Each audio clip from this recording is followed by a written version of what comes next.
तो अभी अभी एक न्यूज आई है कि ओपन एआई ने जो है जॉनी आइव की कंपनी आयो को एक्वायर कर लिया $6.4 बिलियन के अंदर। एंड ये सबसे ज्यादा बड़ी मैसिव न्यूज हो सकती है मेरे ख्याल से इस पूरे 2020 की, बेसिकली इस पूरे डेकेड की आई गेस सबसे बड़ी खबर ये हो सकती है। क्यों ऐसा है ये जल्दी से देखते हैं। सबसे पहले मैं इसका एक पूरा का पूरा बेसिक आइडिया देता हूँ कि जॉन आइवी है कौन, बेसिकली जॉनी आइवी है कौन, जॉनसन आइव है कौन। इनके बारे में पूरी की पूरी स्मॉल समझ देता हूँ। तो जो लोग इनके बारे में नहीं जानते उनको घंटा नहीं पता होगा कि ये चीज़ इतनी ज़्यादा इंपॉर्टेंट क्यों है, बट जो जानते हैं उन्हें पता होगा कि इनकी कल्ट क्लासिक फॉलोइंग क्यों है। तो जैसा आप लोगों को पता है कि जिस तरीके से एप्पल के अंदर आपने देखा था कि 1995 1996 के अंदर जब स्टीव जॉब्स वापस गए थे, तो बेसिकली हुआ क्या था मोटा मोटा कि एप्पल ने 1983 के अंदर स्टीव जॉब्स, उनके बेसिकली फाउंडर एंड सीईओ होते हैं, उनको खुद ही निकाल दिया था। एंड उसके बाद उन्होंने एक अपनी खुद की कंपनी स्टार्ट करी थी नेक्स्ट करके, एंड नेक्स्ट को बेसिकली बाद में आके एप्पल ने एक्वायर किया था। एंड उसको एक्वायर करने के बाद 1995 के अंदर बेसिकली स्टीव जॉब्स वापस आ गए थे एप्पल के अंदर।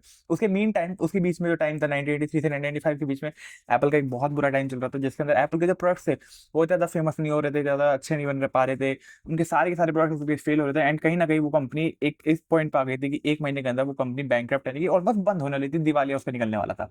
तो उसी टाइम स्टीव जॉब्स वापस आते हैं। एंड वो कहीं ना कहीं बेसिकली अपना लोगों की नजर में कहे तो मैजिक दिखाते हैं, जिसके बाद होता क्या है कि जो कंपनी है जो बैंकरप्सी से बिल्कुल उस पोजीशन पे आ जाती है जिस पोजीशन में आप उसे आज देख रहे हैं। तो उसके अंदर हुआ क्या था कि बेसिकली वहाँ पे आते हैं सारे के सारे जितने भी कई सारे वहाँ पे उस टाइम जाते हैं कि बहुत सारे प्रोडक्ट्स बेसिकली वो बना देते हैं। सैमसंग है, सैमसंग के कई सारे प्रोडक्ट्स आते हैं, वैसे ही एप्पल उस टाइम बहुत सारे प्रोडक्ट्स बनाती थी। एंड जैसे ही स्टीव जॉब्स यहाँ पे आते हैं, स्टीव जॉब्स सबसे पहले वो सारे के सारे जितने भी कैसे प्रोडक्ट्स थे उन सबको स्क्रैप करते हैं, एंड उसके बाद कुछ 5-6 प्रोडक्ट के अलावा सबको हटा देते हैं एंड उन्हीं को आगे बढ़ते हैं। एंड उस टाइम क्या होता है कि जॉनथन आइव जो थे वो पहले 1993 या 1992 में आए थे, उन्होंने ज्वाइन किया था एप्पल को। तो वहां से वो ऑलरेडी उनके साथ थे पहले 1992 से। एंड जॉनथन आइव जो थे वो वहां पे ऑलरेडी डिजाइनर, बेसिकली एक प्रोडक्ट डिजाइनर के तौर पे काम कर रहे थे। लेकिन स्टीव जॉब्स के आने के बाद, स्टीव जॉब्स, अगर तुम बेसिकली मूवी देखी हुई है, मूवी अगर मैं बताऊं तो जॉब्स के ऊपर जो मूवी बनी थी उसके अंदर दिखाया गया था आइव को। तो मैं तुम्हें वो मूवी जरूर मतलब बेसिकली रिकमेंड करूंगा। तो उस मूवी के अंदर भी ये दिखाया गया था कि जैसे ही वो आते तो उनको काफी ज्यादा उनका डिजाइन का जो प्रोसेस था वो पूरा का पूरा अच्छा लगा था। एंड स्टीव जॉब्स ने आते ही जॉनसन आइव को बेसिकली वीपी ऑफ डिजाइन बना के रख दिया था। ये ऐसा हुआ था। एंड उसके बाद क्या होता है, जॉनसन आइव अपना पहला आईमैक बनाते हैं जो क्रेजी जाता है, मतलब बेसिकली जो कंपनी दिवाली होने वाली थी वो एकदम से चेंज होकर पूरी की पूरी फॉर्चून चेंज हो जाता है। एंड वो बहुत बड़ी कंपनी बन जाती है क्योंकि वो वाला प्रोडक्ट होता है वो बहुत ज्यादा बिकता है। एंड उसी के बाद एक कंप्यूटर, पर्सनल कंप्यूटर की बेसिकली वेव और अच्छे से आ पाती है, जिसके अंदर हम सबके बेसिकली देखते हैं कि कंप्यूटर हम लोगों ने खरीदते हुए देखा। उसके बाद 2001 के अंदर जॉनसन आइव और स्टीव जॉब्स मिलकर बनाते हैं आईपॉड को। उसके बाद आईपॉड बनाने के बाद 2007 में बनाते हैं वो लोग, जिसमें जॉनसन आइव का बहुत बड़ा रोल था बेसिकली आईफोन को बनाने में, क्योंकि आईफोन जो था एक बेसिकली अलग प्रोडक्ट था जिसको बेसिकली स्टीव जॉब्स थे कहीं ना कहीं मना कर रहे थे बनाने के लिए। लेकिन जॉनसन आइव की वजह से, क्योंकि उन्होंने एक प्रोटोटाइप वगैरह बना रखा था, उनकी वजह से ही बेसिकली वो प्रोडक्ट आगे जाके बन पाया। उसके बाद 2007 के आसपास 2007 के आसपास ये हुआ। उसके बाद 2009 के आसपास आई गेस आई मैक आया था, पहला मैकबुक एयर आया था जो काफी ज्यादा रेवोल्यूशनरी था। एंड उसको भी किसने डिजाइन किया था, जॉनसन आइव ने डिजाइन किया था। उसके बाद 2011 के आसपास आता है आईपैड, किसने डिजाइन किया था, जॉनसन आइव ने बेसिकली डिजाइन किया था। 2012 में स्टीव जॉब्स बेसिकली मर गए थे एंड बेसिकली वो फिर इस दुनिया में नहीं रहे। लेकिन हाँ, उसके बाद भी जॉनसन आइव जो थे वो कंपनी के साथ जुड़े हुए थे। उन्होंने एक बहुत रेवोल्यूशनरी प्रोडक्ट फिर से बनाया, वो था एप्पल वॉच। एप्पल वॉच उन्होंने डिजाइन किया और कमाल से, मतलब तुम्हें पता ही है एप्पल वॉच कितनी ज्यादा फेमस है। वीआर ओएस के अंदर सबसे बड़ा आजकल जो प्रोडक्ट है वो एप्पल वॉच ही है। इसके अलावा भी कई सारे जो प्रोडक्ट्स है, एयरपोर्ट्स वगैरह, वो सब उन्होंने बनाए थे।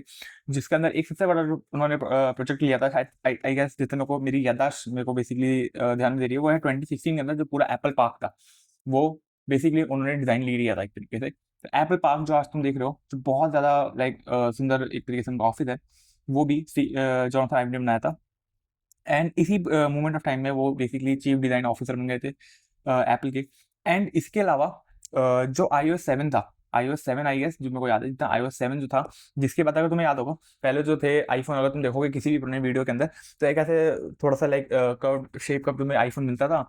एंड उसके अंदर काफी ऐसे पुराने टाइप का थोड़ा डिजाइन होता था। लेकिन फिर तुम्हें याद होगा आईफोन 5 के अंदर ना एक ऐसे ना स्क्वायर बॉक्सी टाइप का एक आया था जो बहुत ही मतलब सुंदर लगता था। अगर मतलब मैंने तो बेसिकली वो देखा हुआ है अपने टाइम पे, लेकिन अगर तुमने कभी वो देखा होगा तो तुम्हें पता चलेगा कि एक बॉक्सी ऐसा छोटा सा डिजाइन आता था, बहुत सुंदर लगता था, उसका iOS वगैरह कमाल करता था। तो वो iOS था वो भी जॉन थ्राइव ने बेसिकली रीडिजाइन किया था पूरा का पूरा। तो ये मोटा मोटा मेरी कहने की पूरी मतलब ये थी, ये पूरी बात का मतलब ये था कि जो जॉनथन आइव है जॉनसन आइव बेसिकली इस पूरी की पूरी मार्केट में, जैसे स्टीव जॉब्स थे, स्टीव जॉब्स सीईओ के लिए कैसे मार्केटिंग जीनियस माने जाते थे, स्टीव जॉब्स थे, सब लोगों के लिए बेस्ट सीईओ थे, उनकी अपनी एक कल्ट क्लासिक फॉलोइंग थी कि जब भी वो कोई प्रोडक्ट आके निकालते थे बेसिकली वो ऐसे जाके बाय करते थे। जॉनसन आइव की कंपेरेटिवली उतनी तो नहीं, लेकिन हाँ सेम काइंड ऑफ एक बेसिकली कल्ट फॉलोइंग है सभी लोगों के बीच जो उनको जानते हैं, क्योंकि उन्हें पता है कि यार इसी बंदे ने बेसिकली वो सारी कमाल की चीजें डिजाइन करी थी जो पिछले 20 साल में हम लोगों ने देखी इससे पहले। तो सब लोगों को पता है कि वो कितने कमाल के डिजाइनर है। 2019 में क्या होता है, 2019 के अंदर जॉनसन आइव बेसिकली एप्पल को छोड़ देते हैं। एप्पल को छोड़ने का वजह जो था वो यही था कि अब उन्हें कुछ अलग करना था, प्लस एप्पल जो थी वो थोड़ा सा चेंज हो गई थी, थोड़ा फाइनेंस वगैरह काफी देख रही थी, सर्विसेज वगैरह काफी घुस रही थी, बिजनेस में काफी घुस रही थी, एंड वो जो आर्टिस्टिक चीज थी वहां से वो खत्म हो गई थी। तो वो बेसिकली व्हीकल वगैरह में, बाकी फैशन डिजाइन वगैरह में, इन सबको ज्यादा काफी एक्सप्लोर करना चाहते थे। तो उन्होंने वो काम किया, उन्होंने उसके लिए काम किया, अपनी खुद की कंपनी बनाई जिसका नाम भी खास लव फ्रॉम था। तो बेसिकली उन्होंने खुद की कंपनी बनाई, बेसिकली काइंड ऑफ एक कंसल्टिंग कंपनी की तरह तुम मान लो। इसमें क्या था कि कंसल्टिंग वो करते थे, हाँ ला फ्रॉम थी। तो बेसिकली क्या था, कंसल्टिंग करते थे, consulting on the basis of design वगैरह। जिनका पहला क्लाइंट ऑब्वियसली उनका एप्पल ही था, कि एप्पल को वो जानते थे, एप्पल उनका सबसे बड़ा क्लाइंट था उस टाइम। लेकिन एप्पल के बाद उन्होंने किसके साथ काम किया था, फेरारी के साथ उन्होंने काम किया था, एयरबीएनबी के साथ। तो इन सबके साथ उन्होंने काम किया, एंड अभी भी स्टिल वो काफी कल्ट क्लासिक थे। इनका खुद का कोई प्रोडक्ट नहीं था, बट हाँ उनका बेसिकली लव फ्रॉम करने क्या था, बेसिकली उन्होंने एक कंप्लीटली जो अपना कंसल्टिंग का काम था वो किया। साथ ही साथ तुम अगर वहाँ पे सर्च करोगे तो तुम्हें एक टाइप फेस मिलेगा। तो एक टाइप फेस उन्होंने बनाया था जो काफी ज्यादा प्यारा था। वो भी अगेन अगर तुम बेसिकली उनकी खुद की एक ऑफिशियल वेबसाइट भी आई है लव फ्रॉम की, अगर हम उसको जाके देखेंगे तो वहां पे भी कुछ ज्यादा ऐसा है नहीं, बहुत सिंपली सी ऐसे सिंपल सी वेबसाइट है, तुम्हें यहाँ पे कुछ मिलेगा नहीं सच। लेकिन बेसिकली काम वही है कि बहुत ही सिंपल है डिजाइन के अंदर। ये देखो लव फ्रॉम बिल्कुल एकदम सिंपल सा स्लीक सा डिजाइन है, कुछ इसमें ज्यादा है नहीं, एक कंप्लीट डिजाइनर बेस्ड डिजाइन है इसके अंदर। तो बेसिकली ये इन्होंने बनाया था पूरा का पूरा।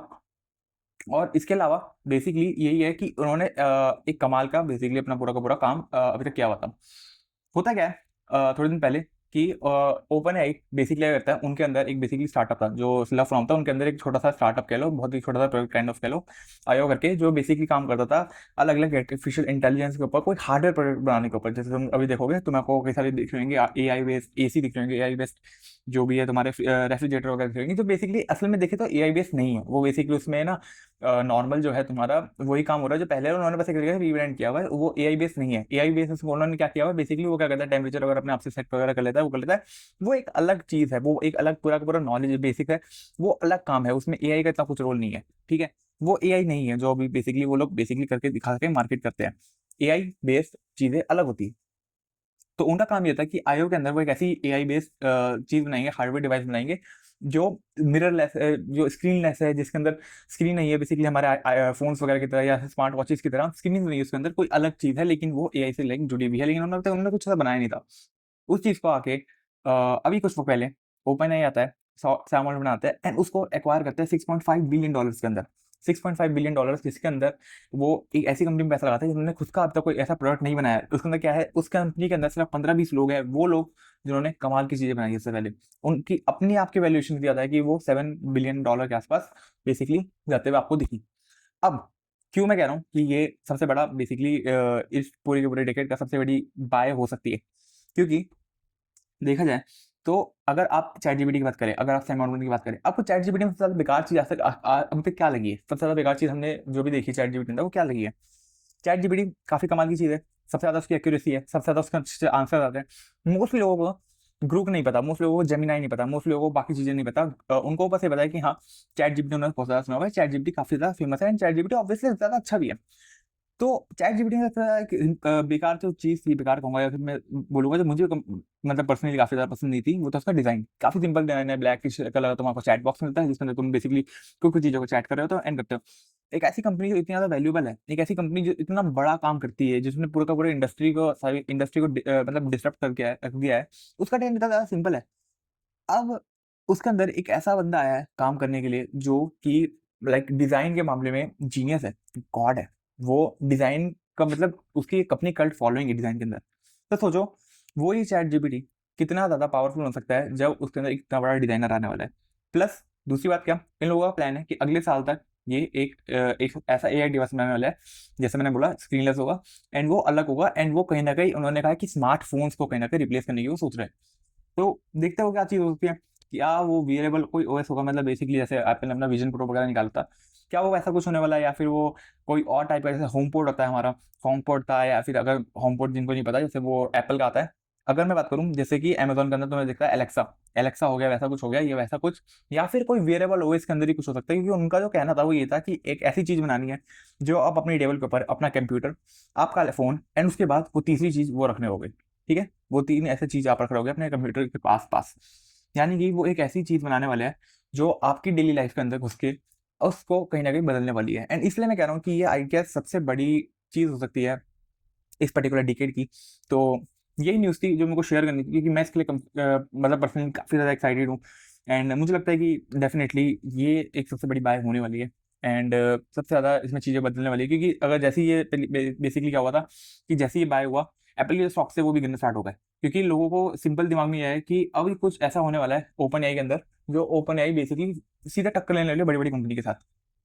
प्लस ऑल्सो क्या हुआ अभी क्या है कि एप्पल का जो विजन प्रो था वो काफी बुरी तरीके से फेल हुआ है इंडिया में, तो अभी तक वैसे भी बेसिकली आया भी नहीं है टेस्टिंग के लिए, कुछ भी करने के लिए, तो वो सिर्फ बाहर ही मिल रहा है आपको, एंड वो काफी फेल हुआ है, उनकी एप्पल इंटेलिजेंस काफी बुरी तरीके से फेल हुई है।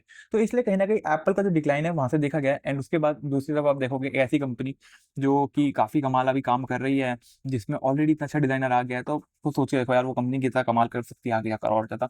तो मैं उस चीज के लिए काफी एक्साइटेड हूँ अभी already. And apart from this अगर हम बात करें तो एप्पल के अंदर अभी एप्पल का बेसिकली आई थिंक जून के अंदर, जून के पहले 10 दिनों के अंदर ही एक कुछ ना कुछ एक्सपो टाइप का आने वाला है, क्योंकि मेरे को याद है उसी टाइम उन्होंने विजन प्रो भी निकाला था। तो हो सकता है कि क्या पता तुम्हें विजन प्रो वगैरह की कुछ अपडेट्स मिले, तुम्हें iOS के बारे में कुछ अपडेट्स मिले, जो भी नया iOS वर्जन वगैरह आ रहा हो। तो अगर जून में अगर कहीं ना कहीं वो वाला इवेंट हो रहा होता है तो ऑब्वियसली हमें अपडेट्स मिलने वाले हैं काफ़ी सारी। अभी भी गूगल ने भी अपने इवेंट के अंदर काफ़ी चीज़ें बताई, तो आई गेस एप्पल भी कुछ ना कुछ वैसा वैसा कुछ निकालने वाला है। तो ये थी मोटी मोटी जो भी अभी बेसिकली का बात चल रही है टेक इंडस्ट्री के अंदर, जो भी उसके अंदर इंडिया के अंदर इतना ज़्यादा बज़ है नहीं इस चीज़ का। बाहर अगर तुम देखोगे तो बहुत ज़्यादा न्यूज़ वगैरह में आएगा, क्योंकि बाहर बेसिकली बाहर काफ़ी लोग जानते हैं इस बारे में, बट हाँ इंडिया में तब बस नहीं है। लेकिन हाँ जो लोग जानते हैं मैं बता रहा हूँ कि ये काफ़ी ज़्यादा बड़ी मतलब न्यूज़ है मेरे लिए, तो काफ़ी ज़्यादा ऐसी बात थी कि मतलब मैं तो काफ़ी खुश हो गया था सुन रही, क्योंकि जॉन आइवी बेसिकली ऐसे इंसान है जो कि लाइक ही इज जीनियस उस लेवल में। उनको लाइक उनको बेसिकली वो होता है ना कि ब्रिटिश के अंदर वो सर से बेसिकली आपके नाम के सर लगाया जाता है, तो वो बेसिकली वही उनको उनको बेसिकली वो उपाधि दी गई है कि वो सर जॉनथन आइव है अभी के लिए। तो मैं वही मानता हूँ कि वो काफ़ी कमाल के लाइक लेजेंडरी डिजाइनर है, एंड अगर वो आते हैं वापस इसी स्पेस में, क्योंकि उन्होंने कहा था कि उन्हें कहीं ना कहीं टेक स्पेस में नहीं घुसना, बट अगर वो टेक स्पेस में वापस आ रहे हैं तो मेनली कुछ ना कुछ बढ़िया बनाने वाले हैं। लेकिन ठीक है अब मैं इसको यहीं पे रोकता हूँ, क्योंकि जब मैं बोलना स्टार्ट करता हूँ मैं बोलता ही चलाता हूँ ऐसी चीज़ों के बारे में। तो यही है, इसके बारे में भी यही न्यूज़ है। बाकी जो हमारा ऐप वगैरह बन रहा है वो बनता ही रहेगा, उसके अंदर मैंने काफ़ी सारे प्लान ऑलरेडी कर रखे हैं, वो सारी की सारी वीडियोस अभी तक नहीं देखी है, वो सारी की सारी पूरी प्लेलिस्ट देखो कि कैसे वो वीडियो वगैरह बनानी है, बेसिकली कैसे एक अपना खुद का बुक माई शो टाइप का या फिर एक मूवी काइंड का सर्विस आपको बनाना है। हम उसको बिल्कुल से कैसे बनाने वाले हैं फॉर रिप्लेसमेंट, हम ट्राई करेंगे जुलाई तक से कंप्लीट करने की। ऑलरेडी मई के अंदर हम एंड में आ चुके हैं, लेकिन हाँ बेसिक बेसिक ढांचा हमारा ऑलरेडी बन चुका है, फ्रंट एंड लेवल का वो बन चुका है ऑलरेडी। उसमें थोड़ा बहुत चेंज करके लोग फ्रंट एंड के हिसाब से उसमें कुछ भी बना सकते हैं, तो आगे जाके हम उसको थोड़ा और अच्छा करेंगे फ्रंट एंड के मामले में ही। एंड हाँ उसके बाद फिर हम उसके बैक एंड में थोड़ा क्वेश्चन चाहेंगे ताकि वो फुल स्टैक बनता रहे, उसके बाद उसके अंदर हम और ज़्यादा फीचर्स वगैरह ऐड करेंगे। तो यही मोटा मोटा आइडिया, एंड या दैट्स अ